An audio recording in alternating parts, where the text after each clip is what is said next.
Amigos y hermanos, muy buenos días.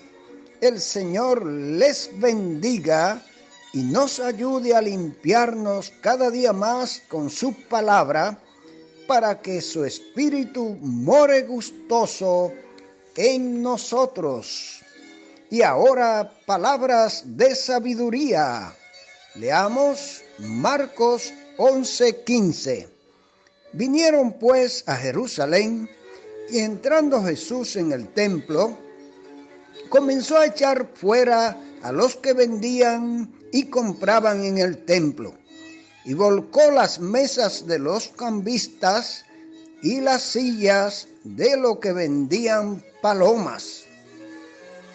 Mis amados amigos y hermanos, reciban nuestra cordial gratitud por la gentil compañía cada día para compartir con nosotros estos solemnes minutos de saludable alimento para el alma, rica nutrición para la mente y fresco refrigerio para el espíritu. Por cuanto no recibieron el amor de la verdad para ser salvos. Por esto Dios les envía un poder engañoso para que crean la mentira, a fin de que sean condenados todos los que no creyeron a la verdad, sino que se complacieron en la injusticia. Segunda Tesalonicenses 2, 10b, 11 y 12. Y mediante ella sirvamos a Dios agradándole con temor y reverencia, porque nuestro Dios es fuego consumidor. Hebreos 12, 28b, 29.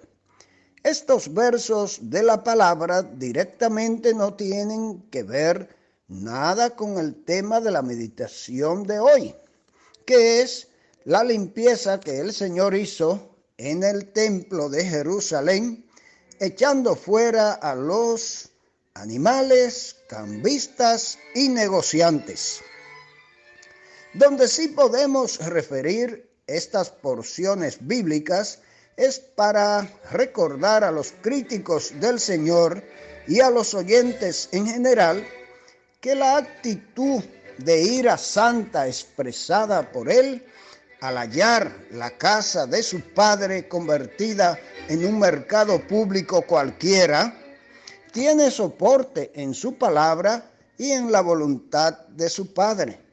Además, los versículos citados son una clara advertencia contra los emisarios satánicos que proclaman un Dios que es solo amor y bondad, por lo que no puede, según ello, castigar y condenar eternamente al pecador que no se arrepienta.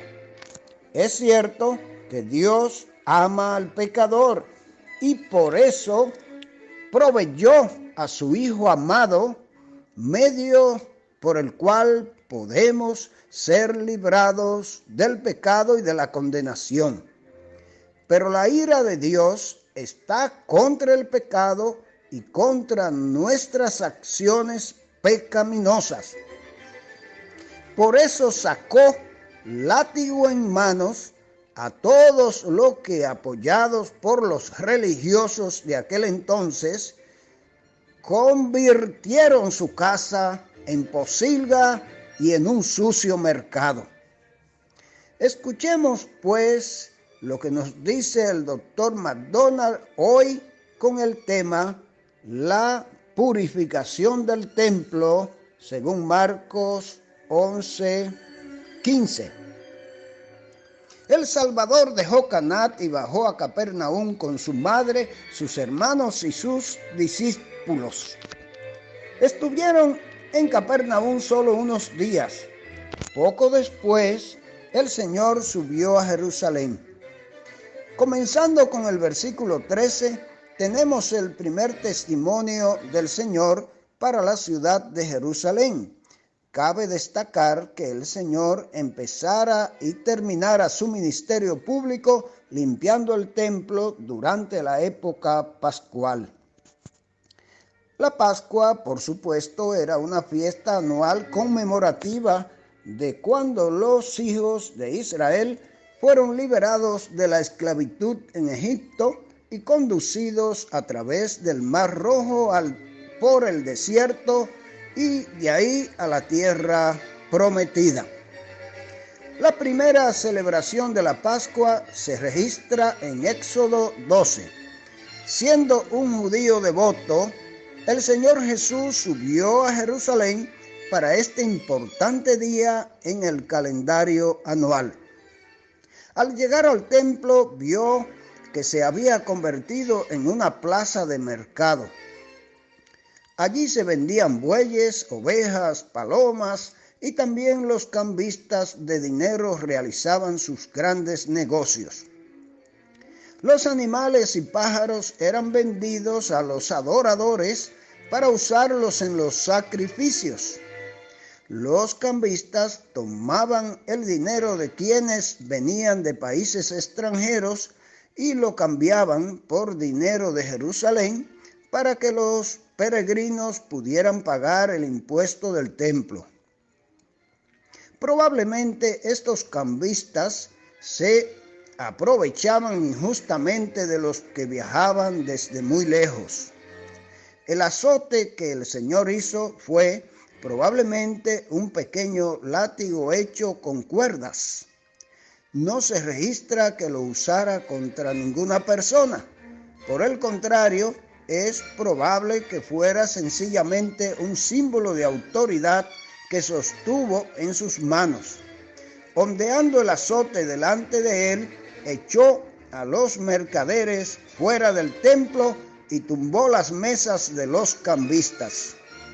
Ordenó a los que vendían palomas, la ofrenda de los pobres, que salieran del templo. No era justo que convirtieran en una casa de comercio la casa de Dios. En todas las épocas, Dios ha advertido a su pueblo contra el uso de los servicios religiosos como medio de enriquecimiento. No había nada cruel o injusto en ninguna de estas acciones. Por el contrario, fueron sencillamente una indicación de su santidad y de su rectitud. Juan registra para nosotros en el versículo 17 que cuando sus discípulos vieron lo que estaba pasando, recordaron el Salmo 69, verso 9, donde se predijo que cuando el Mesías viniera, su pasión por las cosas de Dios le consumiría totalmente. Ahora veían a Jesús manifestar una intensa determinación para que la adoración a Dios fuera pura y entendieron que este era de quien el salmista había hablado. Debemos recordar que el cuerpo del cristiano es el templo del Espíritu Santo. Así como el Señor Jesús quería anhelantemente que se mantuviera puro el templo en Jerusalén, también debemos tener cuidado de que nuestros cuerpos sean puestos a disposición del Señor para una limpieza continua, mis amados. Los judíos siempre parecían estar buscando alguna señal o milagro del Señor. Y sin embargo, aunque el Señor Jesús realizó un milagro tras otro, sus corazones estaban cerrados a Él. En el versículo 18 cuestionaron su derecho a expulsar a los comerciantes fuera del templo. Demandaban que realizara algún milagro que apoyara su afirmación de ser el Mesías. Como respuesta, el Señor hizo una declaración impresionante acerca de su muerte y su resurrección. Les dijo que destruirían su santuario pero que en 3 días Él lo levantaría. La deidad del Señor Jesús se ve de nuevo en este versículo. Solamente Dios podía decir, en 3 días lo levantaré. Los judíos no le entendieron. Se interesaban más por las cosas materiales que por las cosas espirituales.